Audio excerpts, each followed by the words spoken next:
19세기 프랑스의 소설가 빅토르 위고의 레 미제라블이라고 하는 소설이 있습니다. 레 미제라블에 이런 내용이 나옵니다. 팡틴이라고 하는 여자에게 꼬제트라고 하는 8살짜리 여자아이가 딸이 있었습니다. 그런데 이 팡틴이 어느 날 갑자기 죽게 되어서 이 8살짜리 여자 딸아이 꼬제트를 어느 여관집에 종으로 가게 되었습니다. 이 팡틴이 갑자기 죽어갈 때 그 곁에 있었던 장발장에게 자기 딸 꼬제트를 돌보아 달라는 부탁을 하고 죽게 됩니다. 꼬제트는 여관집 주인에게 참 맞아가면서 또 어려운 일을 해가면서 어렵게 살게 되었습니다. 어느 추운 겨울밤 여관집 여주인은 꼬제트에게 숲속에 가서 물을 길어오라고 했고 이 꼬제트는 할 수 없이 물을 길러 숲속에 가게 됩니다. 그리고 어렵게 물을 길어서 이제 여관으로 가려고 했는데 그 앞에 장발장이 나타나서 꼬제트의 물통을 들어주고 또 여관으로 가서 여관의 주인에게 꼬제트의 몸값을 치르고 꼬제트를 구원해 내게 됩니다. 그리고 꼬제트를 데리고 파리의 큰 도시로 가게 됩니다. 거기 가서 꼬제트에게 제일 처음 한 일은 글을 가르치는 겁니다. 사회생활을 하기 위해서는 글을 알아야 된다. 그래서 8살짜리 꼬제트에게 글을 가르쳐주고 꼬제트와 함께 놀아주고 그리고 특별히 그 어머니를 위해서 어머니의 이야기를 꼬제트에게 해주고 또 기도를 하게 하고 그래서 꼬제트를 잘 키워서 마리우스라고 하는 아주 훌륭한 청년과 결혼을 시켜서 돌본다는 그런 레 미제라블의 이야기가 있습니다. 우리가 인생을 살면서 어려운 사람을 돌본다는 것은 참 힘듭니다. 그렇지만 어려운 사람을 돌본다고 하는 것은 그만큼 또 의미가 있고 보람된 일이라고도 말할 수가 있습니다. 그래서 어려운 사람을 돌보고 또 지켜주고 하는 것은 참 귀한 일이라고 생각할 수가 있습니다. 우리가 인생을 살다 보면 내가 어려운 사람을 돌보는 때도 있고 또 내가 이 돌봄을 받는 때도 있습니다. 항상 내가 어떤 사람을 돌보는 때만 있는 건 아닙니다. 때로 부모의 입장에서 자녀들을 돌보는 때도 있고요. 또 한참 지나면 또 자녀가 또 부모를 돌보아야 되는 그런 때도 있습니다. 어쨌든 간에 우리의 인생을 살면서 서로 돌보면서 사는 그것이 인생이라고 말할 수가 있습니다. 여러분 그런데 참 그 어떤 것보다도 하나님이 우리를 돌보신다는 것을 오늘 기억하시기를 바랍니다.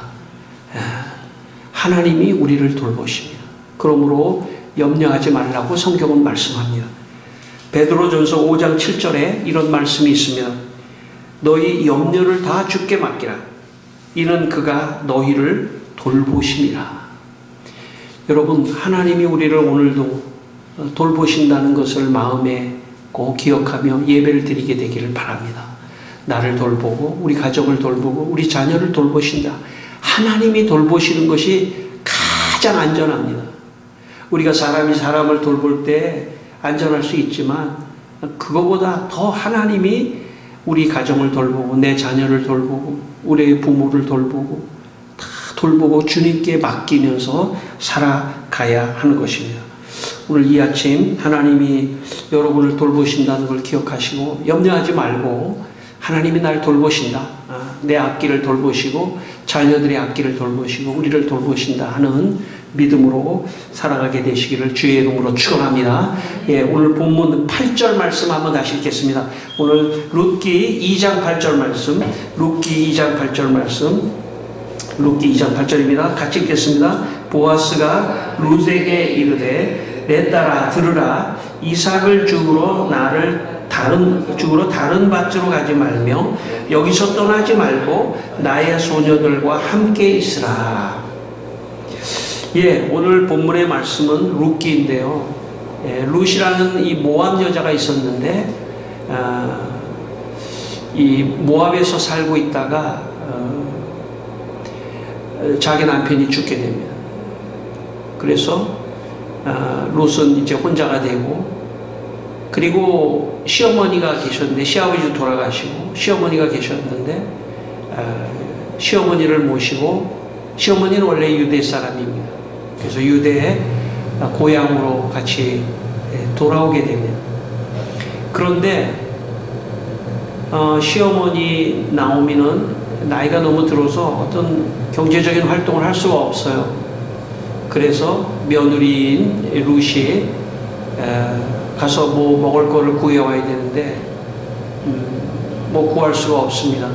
근데 이스라엘에는 이 추수를 한 다음에 가난한 자들을 위해서 이 이삭을 일부러 이렇게 떨어진 이삭을 줍지 않도록, 불쌍한 사람, 어려운 사람들이 와서 이삭을 주워갈 수 있도록 그렇게 이제 하는 그 법이 있었습니다. 그래서 이제 룻이 자기 시어머니 나오미와 함께 먹고 살기 위해서 이제 보아스라고 하는 사람의 밭에 가서 이삭을 이렇게 줍는 그런 이야기입니다. 그런데 보아스가 소문을 들었습니다. 어떤 소문을 들었냐면 룻이 시어머니 모시기 위해서 모압에서 유대까지 왔고, 그리고 유대에 와서 이제 먹을 게 없으니까 여기 우리 밭에 와서, 보아스의 밭에 와서 이삭을 줍는다 하는 그런 이야기를 이제 소문을 들어서 이제 룻에게 뭐라고 말하냐면, 이삭을 주우러 다른 밭을 가지 마라. 우리 밭에서 충분히 주어라. 그러니까 보아스가 도와주는 거죠. 지금 돕는 거죠. 돌보고 있는 거예요. 룻을 돌보고 있는 겁니다. 왜 그러냐? 룻이 시어머니 나오미를 돌보는 거가 참 귀하게 생각해서, 그러면 자기도 돌봐야 되겠다. 룻이 시어머니를 돌보니까 나도 룻을 돌봐야 되겠다 생각하고 여기서 떠나지 말고 우리 소녀들과 함께, 거기에 있는 사람들과 함께 이삭을 주우라 하는 그런 말을 합니다. 보아스가 룻을 도와주려고 하는 거죠. 돌보려고 하는 것입니다. 제가 신학대학에 들어갔을 때 학교의 학내 문제로 인해서 그 학교 행정이 마비가 됐습니다. 막 행정실에다 막 의자를 쌓아놓고 막 뭐 이런 행정 업무를 못 보게 하고 거의 학교가 마비가 되는. 근데 이제 오늘이 원서가 마감되는 날이에요. 마감. 그러니까 오늘까지 이걸 접수를 안 하면은 다 안 되는 거예요.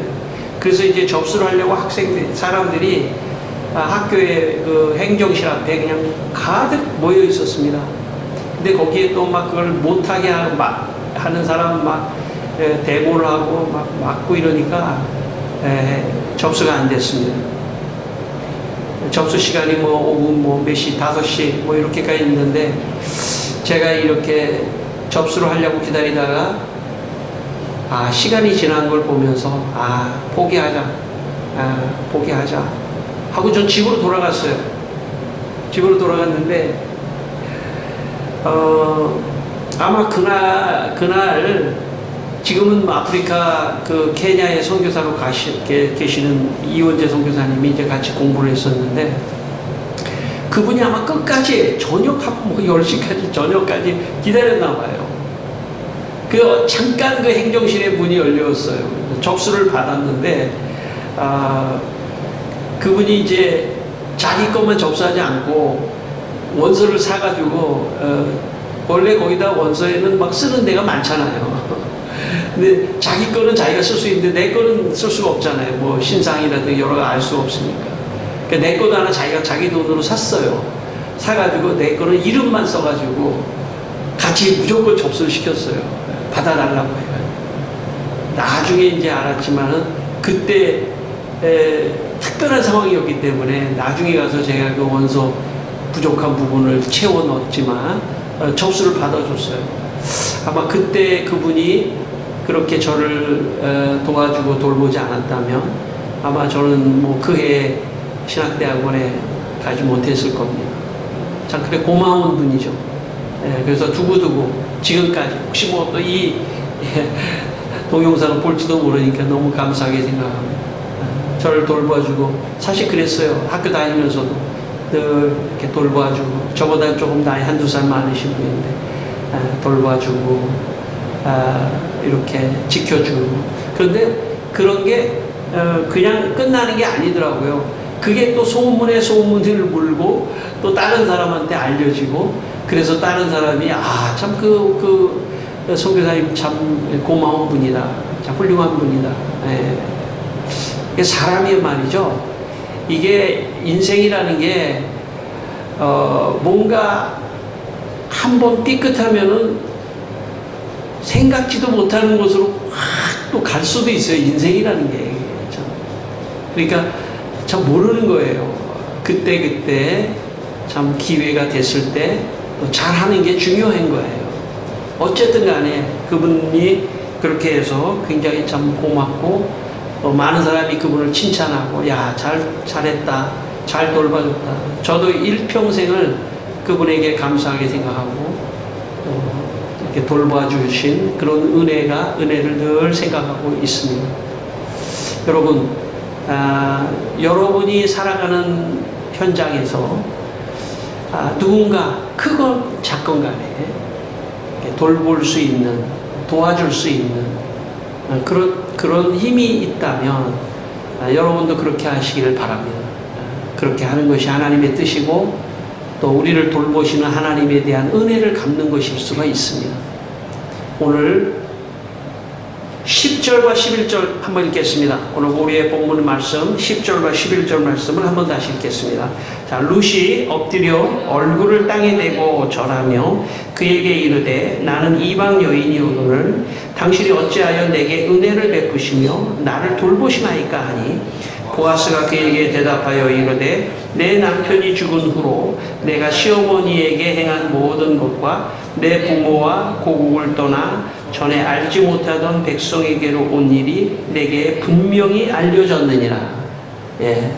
룻이 너무 고마워서 엎드려서 너무 감사하다. 내 다른 데 가지 않고 여기서 이삭 죽게 해주셔서 고맙다고 감사하니까 근데 내가 이방 여인인데 이렇게 나를 이렇게 은혜를 베풀고 돌보시니까 내 이방 여인인데 그랬더니 보아스가 뭐라고 말하냐면 내 남편이 죽고 그 시어머니를 위해서 이삭을 줍는 그런 얘기 다 들었다.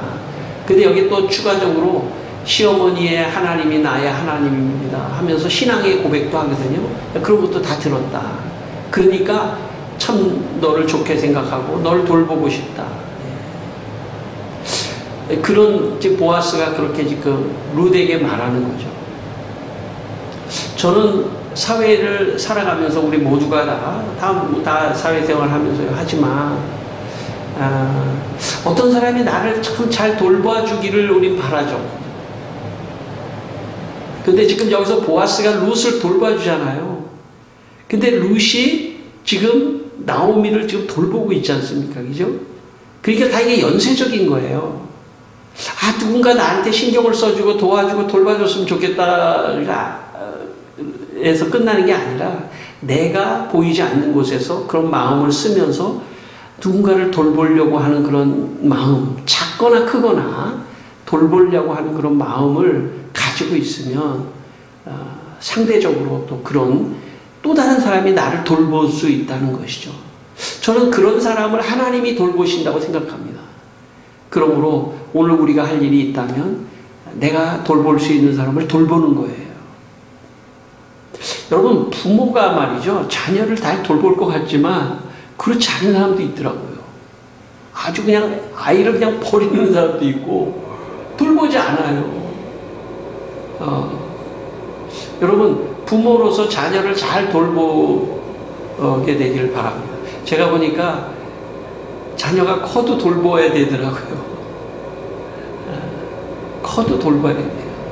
뭐 결혼을 하고 뭐 그래도 돌봐야 되더라고요. 정말 돌볼 수 있을 때까지 또 부모는 자녀를 돌보는, 나중에 또 자녀도 있잖아요. 부모를 좀 잘 돌봐야 돼요. 어쨌든 내가 있는 곳에서 잘 돌봐야 됩니다. 뭘 돌보든지 잘 돌봐야 돼요. 저는 이 반려동물을 키우지 않는데, 우리 동네에 보면은요, 우리 집 윗집도 그렇고, 때만 되면은 그 강아지를 데리고 운동도 시키고, 그래요. 다 돌보는 거죠. 그냥 방치하지 않는 거예요. 반려동물도 그냥, 아마 내가 볼 때 반려동물도 그냥 방치하면은 막 화낼 것 같아요. 하다못해 작은 일에서도 누군가를 잘 돌보면 상대가 알아봐요. 돌보는 것에 대한 고마움을 알아본다고요. 여러 가지로 돌봐야 됩니다. 그러면 나를 돌볼 사람이 나타난다. 저는 그렇게 생각합니다. 그리고 하나님이 그 사람을 귀하게 생각하고 돌봐주신다고 저는 믿습니다. 16세기 프랑스의 종교개혁자 존 칼빈은 장로교의 기초, 우리가 장로교, 우리 통합교회인데 장로교의 기초를 놓은 사람입니다. 특별히 존 칼빈은 종교개혁을 하면서 장로라고 하는 제도와 장로라고 하는, 이게 원래 성경에도 있는데 좀 이게 잘 활용이 안 됐었는데, 장로 제도, 특별히 집사라고 하는 제도를 부활시켰습니다. 집사가 뭐냐?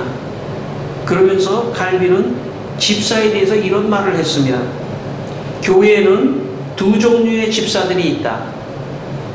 즉 가난한 자들에 관한 사안들을 집행하는 일로서 교회를 섬기는 집사들과 가난한 자들을 돌봄으로써 교회를 섬기는 집사들이다. 그러니까 집사가 뭐냐? 가난한 자들을 돌보기 위해서 가난한 사람들이 누구지? 라고 찾는 그런 역할이 집사예요. 그리고 칼빈이 목회했던 제네바의 교회에는 집사들이 둘이 있었는데, 교회에서 구제품을 분배하는, 구제품 있죠? 가난한 자에게 쌀도 갖다 주고 하는 구제품을 분배하는 집사와 병원에 신방해가지고 병자들을 돌보는 집사가 따로 두었습니다. 우리 교회 생활을 하면서 집사님 그러잖아요. 그 집사님의 역할은 뭐냐면, 교회 집사님의 역할은 뭐냐면 가난한 자를 구제하는 거예요. 그래서 우리 교회에서 재직회도 하고 하잖아요. 재직회는 뭐냐면 교회 돈을, 교회의 그 헌금을 관리하는 거거든요. 헌금, 하나님께 드렸던 헌금을, 그거를 잘 관리한다는 뜻은 뭐냐면 거기서 어떻게 이걸 쓰고 나머지를 가지고 구제할 것인가가 포인트예요. 핵심은 그거예요. 그래서 우리 뭐 권사님도 다 포함된 얘기지만, 다 집사 안에 다 포함된다고 볼 수 있지만, 어쨌든 간에 그 집사의 가장 중요한 것은 뭐냐면 가난한 자를 돌보는 것입니다. 여러분, 교회에서 우리가 집사님 하면서 우리가 교회를 형성하는 이유가 뭐냐면, 사실은 가장 기본적인 거는 교회에서 하나님께 예배를 드리는 거죠. 그건 하나님 사랑이라고 볼 수 있는 거고, 이웃 사랑이라는 건 뭐냐면 교회에 하나님께 드렸던 헌금을 가지고 우리 교회 내에 가난한 자들을 또 생각하고, 우리는 뭐 좀 작지만 또 큰 교회 같은 경우는 또 교회 안에도 가난한 자들이 많거든요. 저도 그래서 집사님들하고 가서 뭐 쌀도 나눠드리고 그런단 말이에요. 그런 일도 하고, 그게 조금 더 외연으로 넓혀져서 또 이 지역에 또 가난한 자들에게, 무슨 동사무소에서 물론 하지만 그러나 교회 이름으로 쌀도 갖다 주고 또 병원비도 지원해 주고 그렇게 하는 겁니다.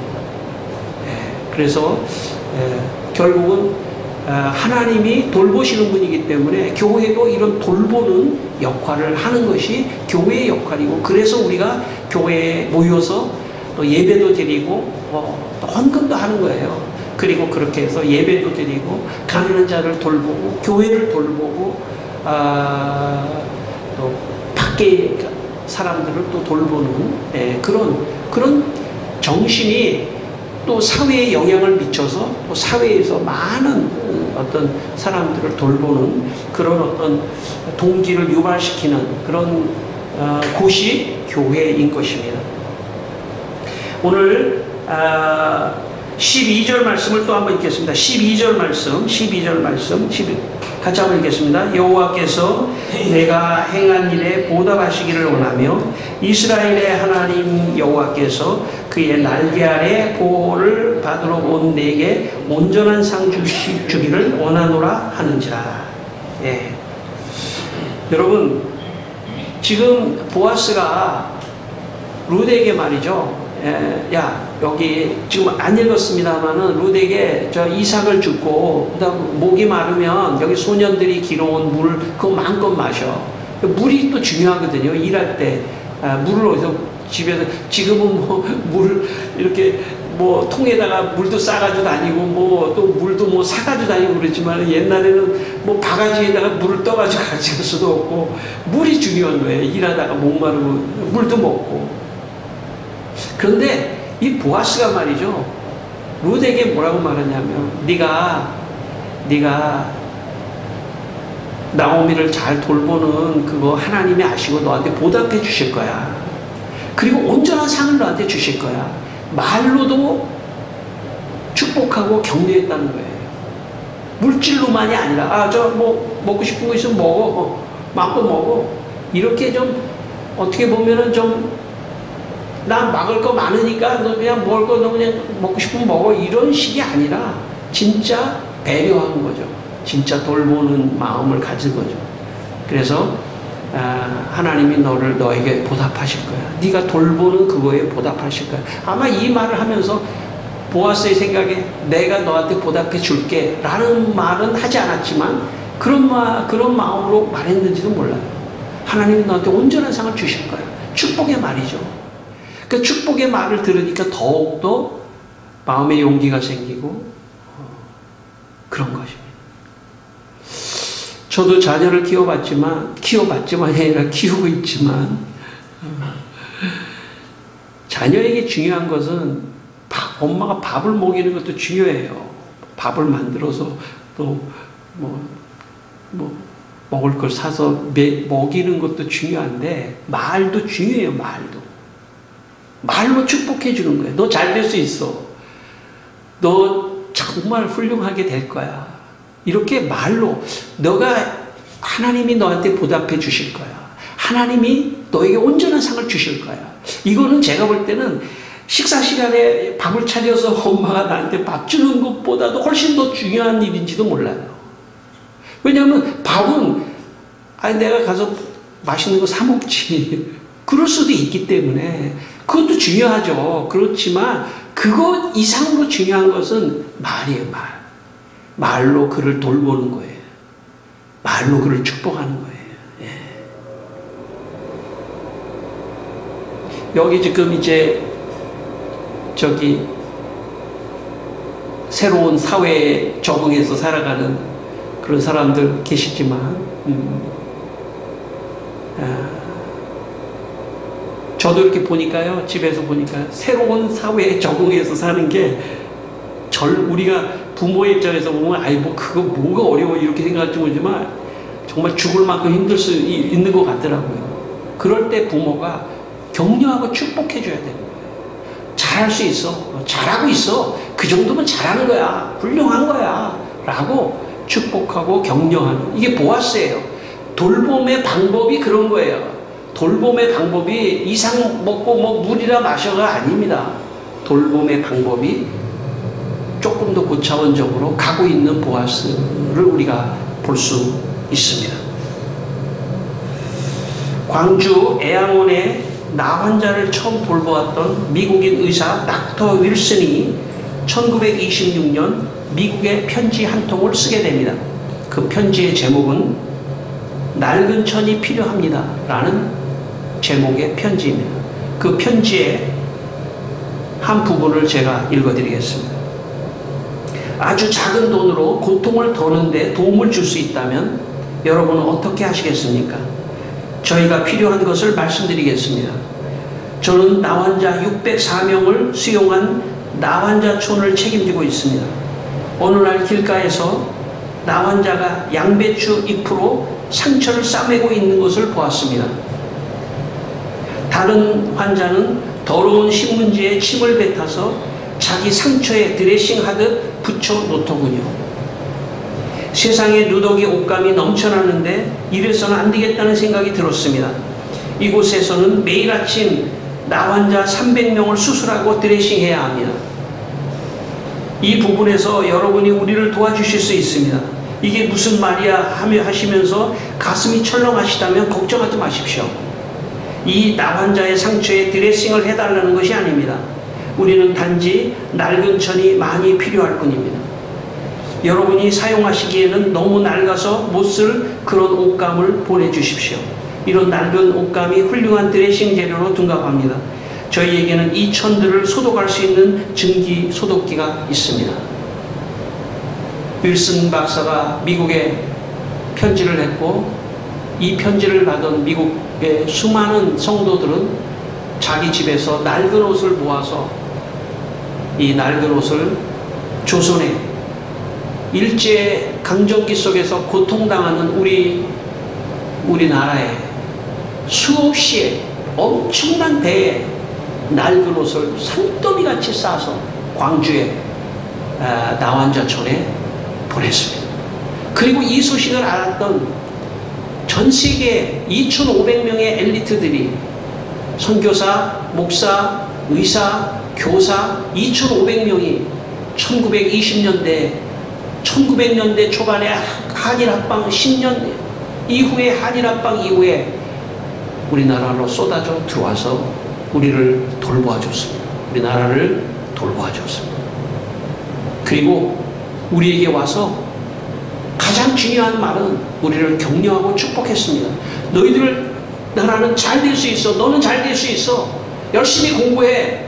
마치 장발장이 꼬집띠에게 글을 가르쳐 주듯이 글을 가르치고 교사들이 글을 가르치고 공부하게 하고 격려하고 축복하고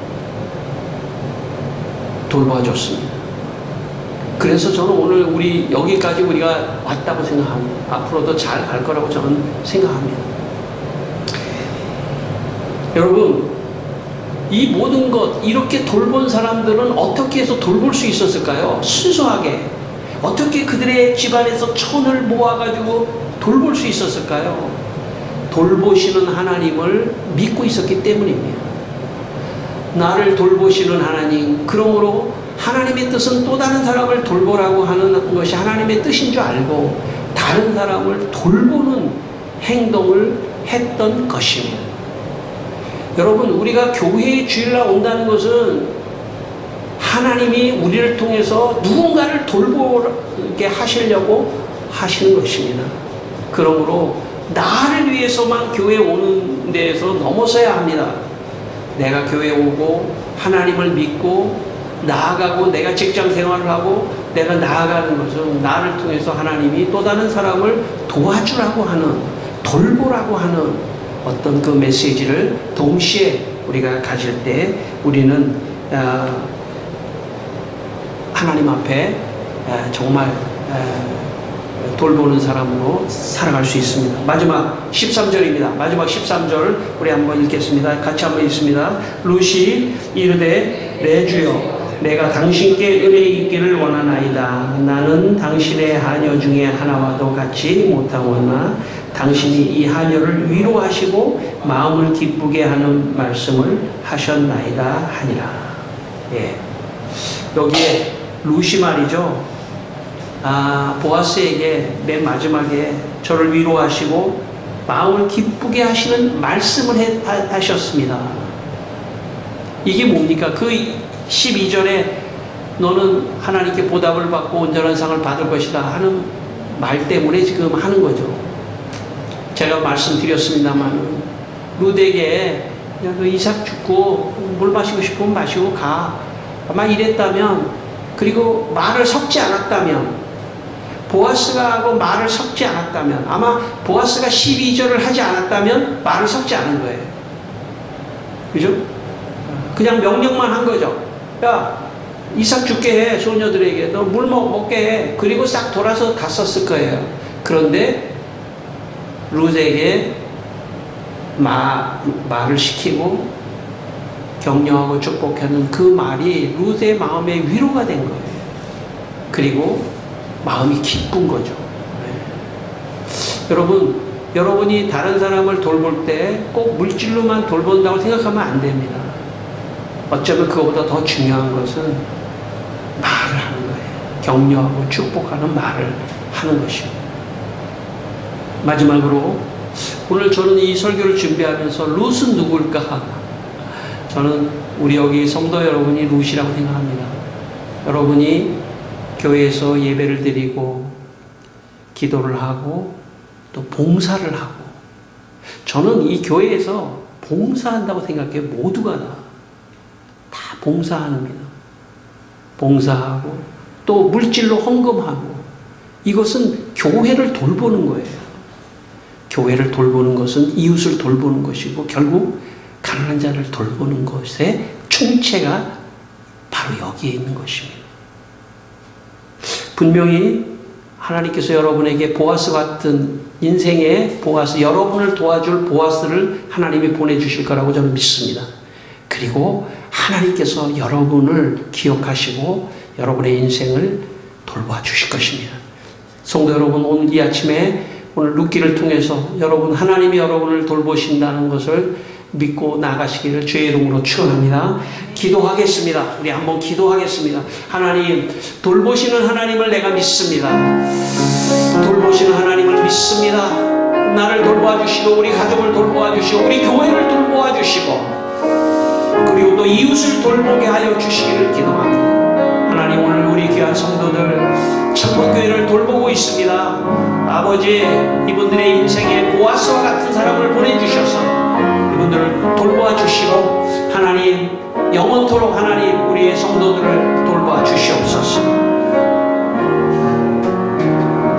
하나님 아버지, 우리 성도들을 돌보아 주시고 보아스와 룻같이 다른 사람들을 돌보는 삶을 살게 하시고, 그래서 하나님께서 이분들의 인생에 보답해 주시고 또 온전한 상을 주시옵소서. 예수님의 이름으로 기도드리옵나이다.